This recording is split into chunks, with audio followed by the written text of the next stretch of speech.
بحب ازرع التوم قوي. ليه بقى؟ اقول لك ليه.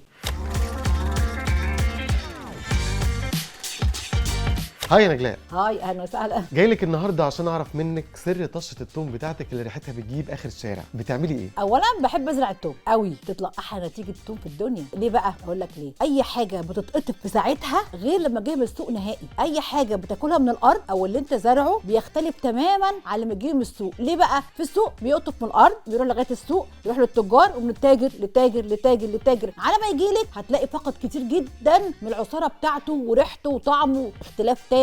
اكيد اللي جرب ده هيفهمني انا بقول ايه بالظبط. فانا لما دلوقتي بزرع التوم واخد انا على طول من الارض بتاعتي او من اللي انا عاملاه وبعمل بيه طشه الملوخيه، بتبقى بتختلف تماما. ريحه التوم بتبقى قويه جدا وواضحه وجميله، يعني بتحس ان في حاجه طازه كده انت عاملها. فده دايما عشان كده لما بتروح الارياف بتحب قوي اكل الارياف، مع انك بتعمل نفس الاكل في المدينه، ولكن بيختلف من ايه؟ ان هم على طول بياخدوا من الارض. طب احنا ما عندناش ارض، هو ما ينفعش ما نعملش ده خالص. عندك بلكونه، عندك سطح، عندك منطقه بيخش لها شمس، انت خلاص عندك ارض. هنزرع النهارده التوم. التوم بصوا، في هنا في التوم ساعات بتلاقي حاجه مزرعه، ولو ما فيش مزرع مش مهم. فاحنا بنعمل ايه؟ بنجيب التوم. انا جايبه هزرع التوم مش في ارض، في الصيص. تربه مهمه انها تكون خفيفه. فانا باخد ايه؟ باخد بقى برده طميه خفيفه كده، وابدا ان انا ازرع. بحط بقى الراس بتاعه التومه من تحت والديل من فوق. انا مثلا دي هتاخد معايا 4 رصاص. تقصدي الديل الحته اللي هي المصمطه اللي هي الناشفه؟ منبته.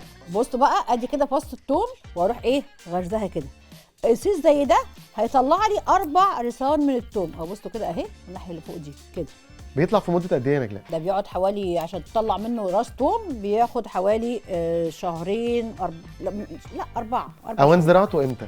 في شهر 12 او 1 بنزرعه، ومن 11 مش هيقول لك لا. بس انا بزرعه في اي وقت، يعني اي وقت بزرعه فيه. بس هو المشكله الموسم مش بتاعه بيعطل شويه، ان هو مش بيكبر بسهوله. في الموسم بتاعه بيكبر بسرعه جدا، المناخ بتاعه. بعد كده ان شاء الله هعمل لك فيديو مغذيات الزرع ايه. ابسط حاجه وانت بتشرب كل يوم فنجان قهوه او بتشرب الشاي، بتروح واخد التفل، واخد الشاي او القهوه اهو، هتحط عليه ميه وترجهم كده وتسقي بيها الزرع بتاعك. يعني هنسقيه هنا برضو في الفتره الاولانيه كل يوم، بعد ما يبدا يطلع النمو بتاعه بنسقيها يوم ويوم. احلى توم من ايد نجلاء. شكرا ليكي. ميرسي جدا، شكرا جدا.